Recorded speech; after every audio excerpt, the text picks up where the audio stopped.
Why are lions, clearly felines, always seemingly a bit clumsy? Many people say that lions look like dogs. Some even claim that lions are canines. In contrast, tigers appear exceptionally agile and flexible, perfectly matching people's impression of felines. So, this time, let's talk about the lion versus tiger debate. First, the answer, at the same level. Note that this refers to the same level. A lion's chance of winning against a tiger is no more than 30%. This is the answer given by professionals.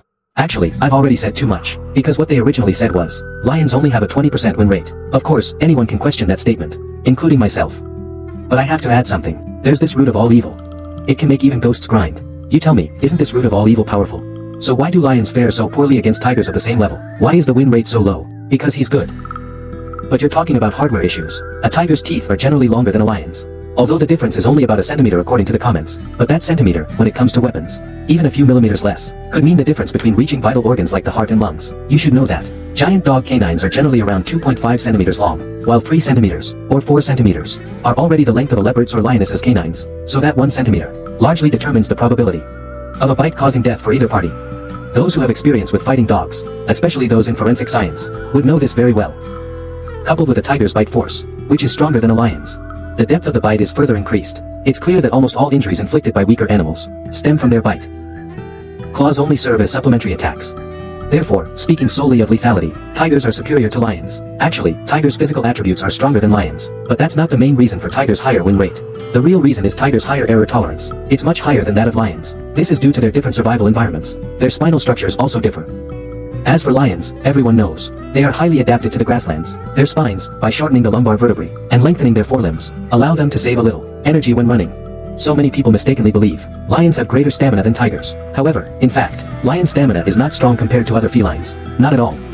The reason why they can run a little further is purely due to their innate gifts. Furthermore, lions and leopards also possess the shortest sprint times among felines, the thickest cervical vertebra. Leopard, he needs it because he often has to carry heavy prey, climbing trees, so he needs strong neck muscles to help. At the same time, as an arboreal leopard, he also needs his lumbar vertebrae to retain sufficient flexibility to ensure their stability in the treetops. And the lion, as the heroic knight of the grasslands, he needs to quickly bring down large prey, so it has strengthened its cervical vertebrae. Therefore, a lion's trapezius muscles are stronger than a tiger's. That is, its neck strength is greater than a tiger's. This, while running, can also provide the lion with an additional source of power. Because they are quadrupedal animals, their trapezius muscles can also power their running. However, a strong neck makes their front half heavier and stiffer. So, although leopards also have some neck stiffness, their flexible lumbar spine, but he still shows explosive power in action. He's still incredibly explosive. But the lion, to adapt to running on the grasslands, sacrificed the flexibility of its lumbar spine. If you don't mind, do you want to hear? Go ahead. Although your GTR has a lot of horsepower, the front end is quite heavy. It's not as exaggerated as a magnet. It's mainly the male lion. That's why when people see lions running, they feel it's quite stiff. They can't see much explosive power. Similarly, it's also because of their shorter lumbar spine. It's caused by the problem of a heavy head and light feet. When the lion is fighting, his counterattack range is greatly reduced. His front half is too rigid. After being thrown to the ground in a fight, he's completely unable to, like other felines, utilize the sway of his spine to quickly adjust his position to respond to the following attack. Therefore, in a fight, the lion, it will look very clumsy, full of flaws. The reason is, lions barely know any ground fighting techniques. You often hear people say, why do lions fight like dogs? They just bite with their mouths. Why don't they lie down and fight back using their paws and head? Because when the lion lies on the ground, he can't defend many areas. Therefore, the cat's ground fighting techniques are not suitable for a lion's body structure. When lions fight, once one of them is knocked to the ground, they are basically at a complete disadvantage. Lions rely on their shoulder and neck strength, teammates carried out, and this attack method, it's exactly the same as dogs fighting. So many people say lions fight like dogs. That's completely right. It's just that we humans appeared a little earlier. If you were a little later, who knows if lions might adapt. Grasslands and large prey really evolved into hunting dogs and dogs like that. After all, even lions' tails are already the longest proportion among cats now. And before lions, it wasn't as if there weren't other felines that evolved into hunting dogs like that. That is, in the previous 2 episodes when we talked about saber-toothed cats, the saw we mentioned, that saber-toothed cat thing is also a feline, but it has the body of a hunting dog, yet it uses a canine-like attack method. So, this structure, when it hunts, especially during group hunts, it's really effective. The advantage of this structure is, that's the power of strong shoulders and neck. It makes subduing prey much easier. And during a fight, they can use their powerful neck muscles to charge forward and knock their opponents over. This is even simpler and more brutal. When dealing with opponents weaker than themselves, it's a simple, affordable treat. No skills required. Just bite down and you're done. Similarly, it's for this reason that, in many zoos that cohabitate lions and tigers, when it comes to fighting over food, tigers often lose to lions. Because lions, these creatures, stick out their big heads. He came right at him, mouth open. And like other felines, tigers might instinctively swipe a couple of times with their paws, but this attack clearly wouldn't drive the lion away. It's like a serval stealing food from a capsule. Hunting dogs stealing from a leopard. Wolves stealing from a hyena. It's basically the same thing. Facing such a stubborn person, you can't fight them to the death, just over a little bit of food. So some peculiar species really like to use food-grabbing behavior to judge an animal's fighting ability. We don't know how they came up with that. But anyway, tigers are less successful at snatching food than lions, and this is also related to their nature, because besides ambushing, a cat's or any animal's strongest fighting technique is actually utilizing its body coordination and flexibility to dodge and seize the opponent's opening and launch a counterattack, instead of readily offering your head on a platter, risking exposing areas you can't defend directly to your opponent. To put it nicely, it's called bravery. To put it bluntly, it's a complete disregard for your own vital areas. Have you ever seen a fighter who, once on stage, only thinks about how to attack, without considering how the opponent's counteroffer will meet his own? Which fighter doesn't first try a probing attack on their opponent, and then, when the opponent counterattacks, sees their opening to break their defense, right?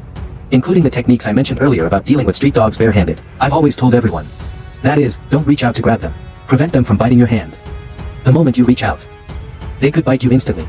Defensive counterattack, seizing stiffness, exploiting openings. It's definitely the safest way.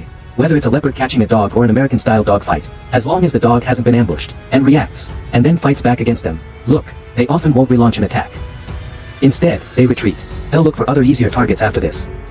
But if the dog gets too bold at this point, and actively attacks them, then the dog will definitely be killed by them in return. That's why felines of the same size are so much stronger in combat. The correct way to understand it isn't just about how powerful their bites and pounces are. In terms of biting, tearing, dragging, and pulling, even canids of comparable size are superior to felines. Among extant felines, only lions, with their powerful neck muscles, are suited for direct confrontation and biting. Although lions are indeed felines, you have to admit, he's becoming more and more of a dog. This isn't me dissing lions. The statement that lions are like dogs, itself, comes from those Western zoologists. They said it themselves, although when they said it, they were still emphasizing how strong lions are. But they really did publish statements comparing lions to dogs. These remarks, although dogs might not be highly regarded in many people's minds, but you have to admit, dogs are incredibly adaptable. Otherwise, lions wouldn't have once had such a widespread distribution across several continents, right? So there's nothing bad about a dog's build at all, because this structure gives it an advantage in adapting to environments and to prey of different sizes. It's really quite advantageous. Now let's talk about tigers. A tiger's spine is actually longer than a lion's. Here, I also found a research paper on the spinal morphology of different felines. The results, well, it's a whole bunch of blah blah blah. The gist is that, from the cervical vertebrae, the subtle changes in their thoracic and lumbar vertebrae are all adaptations to their environment and the size of their prey. Generally speaking, type 07 felines use more cover. They tend to prioritize short bursts of speed during hunts, and regarding enhanced running speed, it's not necessary to stretch your legs that long to increase flexibility. The spine, through large amplitude bending and stretching, can also increase flexibility, and running using the spine as the driving force isn't actually uncommon. For example, these small, predatory animals, like weasels, are very typical examples. Although these little guys have incredibly short legs, they are still animals that run surprisingly fast. The reason is that they have very long spines. Their spines act like springs. I bet you've heard the phrase, spine like a spring, many times while watching cheetah documentaries. You've probably heard it, right? Cheetahs are fast. Not only because of their long legs, but also because of their spring-like spines. This further increases their speed. Therefore, these two factors contribute to the cheetah's incredible speed. Tigers, while not as extreme, operate on the same principle. Tigers' lumbar vertebrae, they are longer than a lion's. They are usually arched and curved upwards. This characteristic allows the tiger to, when hunting, reach its maximum speed in the shortest time. In short, it utilizes its hind legs and lumbar vertebrae to achieve this. He catapulted himself forward. This method of acceleration must be more efficient than relying solely on limb movement. It's a much more efficient way to accelerate. The reason cheetahs accelerate so quickly is because of the movement of their spines. The same principle applies to things like jumping. A tiger's vertical jump, for example. Everyone has witnessed the tiger's incredible jumping ability. Many people say that it's because tigers have strong hind legs. Let's just say, relying only on its hind legs. Are you sure it can jump that high? Although I've never played basketball, I also know that some basketball masters, who are only 1.7 meters tall, other people can dunk. We don't know. We just don't know how these amazing players train. But a player like that, he absolutely couldn't just jump that high relying solely on leg strength. So many people say cats have strong explosive power. Now do you know where that explosive power comes from? In addition, a longer spine allows for a much greater range of bending and movement. When in the air, they can also rotate their spine to control their body and achieve a smoother landing. And tigers, like most felines, they can all perform these movements. It's all thanks to the coordination their spines provide their bodies. Therefore, snow leopards, tigers, lions, jaguars, and leopards, although they all belong to the Panthera genus within the Felidae family, but slight changes in their spines, we can then classify them into different types of habitat animals. In addition, the tiger's relatively shorter limbs compared to the lion's lower its center of gravity. This further enhances its body stability. As for the tiger's front half, it's not as heavy as a lion's. Therefore, tigers have superior body coordination. He's far superior to a lion. When standing, a tiger can also correct its balance by swaying its spine. That's why. Tigers can stand for a long time. The ability to stand for long periods isn't simply because its hindquarters are so much stronger than a lion's. In fact, this ability to maintain balance is, even in the magical arts, he's quite rare. Like a leopard or a cougar. He can't sustain a prolonged increase in combat power. I'm not sure about snow leopards. From what I've seen, only jaguars are slightly stronger in this aspect, but they're still far inferior to tigers. And during a fight, the spine has a greater range of curvature. This means, it can have a wider range of counterattack angles. With the same shoulder and neck area, the tiger cub can directly bite my hand, but the lion cub has a little difficulty biting back. The lion cub needs to use its claws to hook onto my arm before it can bite. Carrie, didn't the zookeeper in Miami also say, 2 lions attacking a tiger at the same time, the tiger might not necessarily be in danger, but if it were 2 tigers attacking a lion at the same time, then that lion would be almost defenseless.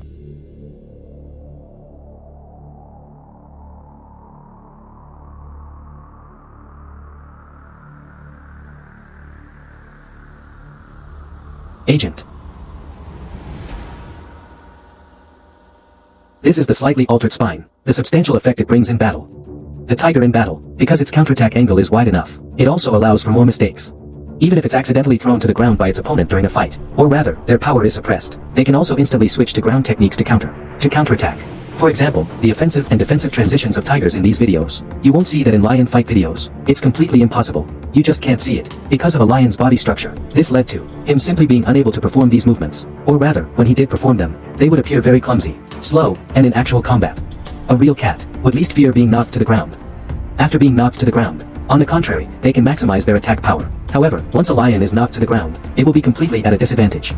For example, like the lion and tiger fights in pits and circuses, there has been a scene where, when the lion is knocked down by the tiger, it gets bitten on its back and chest. The lion didn't make any effective counterattacks the whole time. It could only struggle continuously. Only after the tiger let go was the lion able to stand up again. But the moment it stood up to bite back at the tiger, because its body was pressed against the wall, can't fully stretch. It used its spine for a large swing. It gave the lion a dragon tail whip, instantly biting the lion's head again. These movements of the tiger are completely impossible for the lion. However, the camera switched back and forth twice. The next second, the tiger fell to the ground. I was absolutely shocked. Even the lion that was being beaten had a completely bewildered expression on its face, let's just say. Now let's look at the circus. Lion and tiger act. The tiger itself was constantly using its body's flexibility. They've already thrown the lion to the ground and pinned it down. After getting up, the lion started chasing the tiger again, while dodging. The tiger was bitten on its back by the lion. Everyone, pay attention to where the lion is biting the tiger. Isn't it similar to the lion and tiger fight in the pit? The part where the tiger bites the lion is almost exactly the same. But look how the tiger counterattacks. It can bite the lion's face just by turning its head. That's what I mean by the angle of counterattack. When the same body part is bitten, roles reversed, the reactions of both sides are completely different. And at this moment, the lion, in pain, releases its bite. Then they started fighting again. Because this tiger, he was inferior to the lion in terms of size and strength. He was simply no match for the lion. So this tiger simply didn't get back up again. He just lay on the ground and used ground fighting techniques, going all out to attack the lion. We mentioned earlier, didn't we? Serious felines are least afraid of ground fighting. So, during this time, the so-called powerful neck strength of lions is completely useless, because this powerful neck strength is inherently for dealing with prey like wild oxen and other large animals. It's for hunting. And for taking down prey. Once it's on the ground, it's completely useless. So this thing is useful for hunting. But in a fight, especially this kind, for a serious cat that excels at ground fighting, they don't even need you to roll over first. They just fell to the ground again. So how are you going to respond? So, you're saying that the so-called advantage of shoulder and neck strength at this moment is useless now. And in this situation, the output of just a mouth is definitely inferior to the output of 4 paws, plus a mouth. It came from higher up. The result was, the lion was mauled and bitten by the tiger, who was scared out of its wits. It's over.